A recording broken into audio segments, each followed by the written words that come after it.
अधिक मास महात्म्य अध्याय 23. श्री गणेशाय नमः.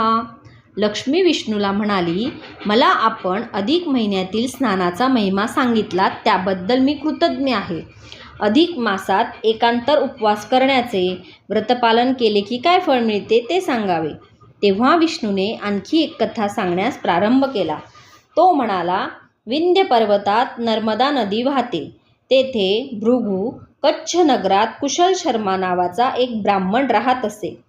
कुशावती नावाची त्याची पत्नी होती. त्या दाम्पत्याला मेधावती नावाची कन्या होती. ती उपवर झाल्यावर पद्मनाभ नावाच्या तरुण ब्राह्मणाबरोबर तिचा विवाह करून दिला. ते दाम्पत्य सुखाने राहत होते. एके दिवशी अचानक नर्मदा नदीत स्नान करायला गेला असता पद्मनाभ पाण्यात बुडाला व मगरीने त्याला पाताळात ओढून नेले. मेधावतीने खूप दिवस शोक केला, पण शेवटी अशा दुःखमय संसारातून सुटण्यासाठी काहीतरी उपाय करावा असे तिच्या मनाने घेतले.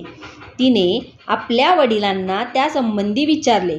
तेव्हा त्याने अधिक महिन्यात 1 दिवसाआड 1 उपवास करावा अशा व्रताची तिला माहिती दिली. अधिक मास आल्यावर तिने ते व्रत सुरू केले.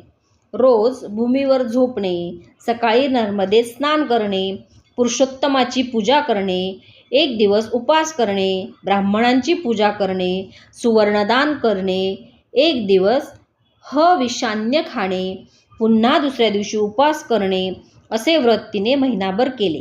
कालांतराने ती मरण पावली. तेव्हा ती पार्वतीची सखी म्हणून कैलासात राहू लागली. नंतर ती काशीमध्ये विशालाक्षी नावाने देवता झाली. विष्णूने अधिक मास व्रतांच्या प्रभावाच्या आणखी काही कथा लक्ष्मीला सांगितल्या.